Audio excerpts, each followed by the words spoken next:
बिस्मिल्लाहिर्रहमानिर्रहीम। आँखें बंद करके 33 बार ये कलमात पढ़ लें। जो भी मैं आपको बताऊंगा, जिसका भी नाम लोगे वही शख्स आपका ग़ुलाम हो जाएगा।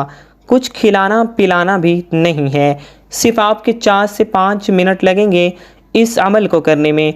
लेकिन वो बंदा आपकी हर बात मानेगा, आपकी मर्ज़ी के मुताबिक चलेगा। जो भी आप उससे काम करवाना चाहते हो, इंशाअल्लाह वो आपकी बात मानेगा।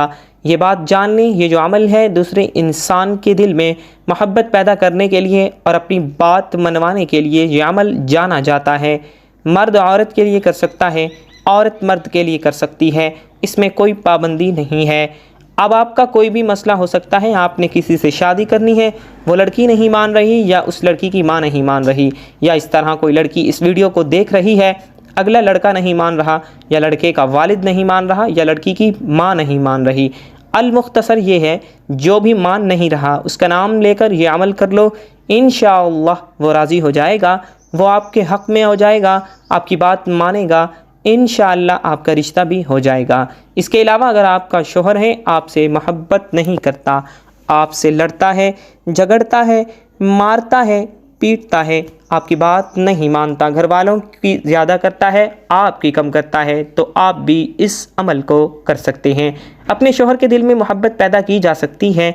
इस अमल को करने के बाद इंशाअल्लाह आपका शोहर आपकी फर्माबरदारी करेगा, आपकी बात मानेगा, जैसा आप कहोगे वैसा ही करेगा इंशाअल्लाह। इसके अलावा अगर आपके घर में कोई आपकी बात नहीं मानता, आप कहीं शादी करना चाहते हैं, कहीं पढ़ाई करना चाहते हैं, कोई काम शुरू करना चाहते हैं, मर्द औरत दोनों के लिए, लेकिन आपका वालिद नहीं मान रहा, आपकी बहन नहीं मान रही, आपकी वालिदा नहीं मान रही, तो भी इस अमल को किया जा सकता है। अपने वालिदैन के लिए भी इस अमल को किया जा सकता है। देखें, वालिदैन की हर वक्त इंसान को बात माननी चाहिए।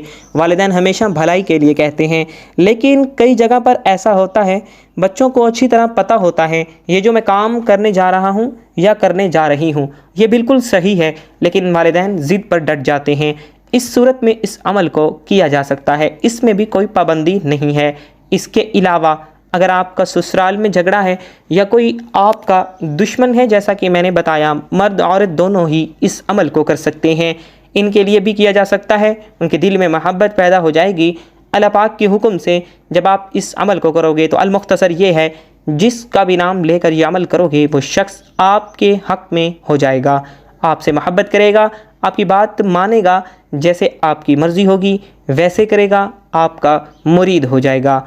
आप इस अमल का तरीक़ाकार जान लीजिए, आपने ये अमल कैसे करना है, किन बातों का ख्याल रखना है, अब अच्छी तरह जान लीजिए। सबसे पहले आप इस अमल को फ़जर, ज़ोहर, असर, मगरिब, इशा, तहज्जुद किसी भी नमाज के बाद कर सकते, या आप किसी नमाज के बाद नहीं करना चाह रहे, जब भी आपको वक्त मिलता है। अल-मुख्तसर ये है, आप इस अमल को दिन के किसी भी हिस्से में कर सकते हो। वक्त की इसमें कोई कैद नहीं है, कोई पाबंदी नहीं है। इस अमल को खामोशी के साथ करना है और पूरे यकीन के साथ करना है, तवज्जो के साथ करना है, ताकि आपको फ़ायदा हो सके। इसके बाद इस अमल को कहीं भी बैठकर किया जा सकता है, इसमें कोई भी पाबंदी नहीं है।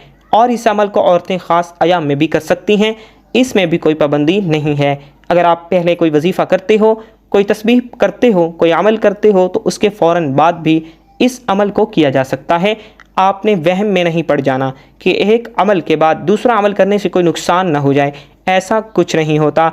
एक दिन में आप जितने भी वज़ाइफ कर लें, इससे कोई भी नुकसान नहीं होता, आपको फ़ायदा ही फ़ायदा है और आपको कामयाबियाँ ही कामयाबियाँ हैं, क्योंकि इसमें आउज़ुबिल्लाह, दुरूद पाक, अल्लाह पाक के इस मुबारक कुरान पाक होता है, तो आपको पढ़ने से सवाब भी मिलता है और फ़ायदा ही फ़ायदा है।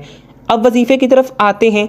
आप सबसे पहले पढ़ेंगे आऊज़ुबिल्लाहि मिनश्शैतानिर्रजीम, बिस्मिल्लाहिर्रहमानिर्रहीम। आपने 3 बार पढ़ना है।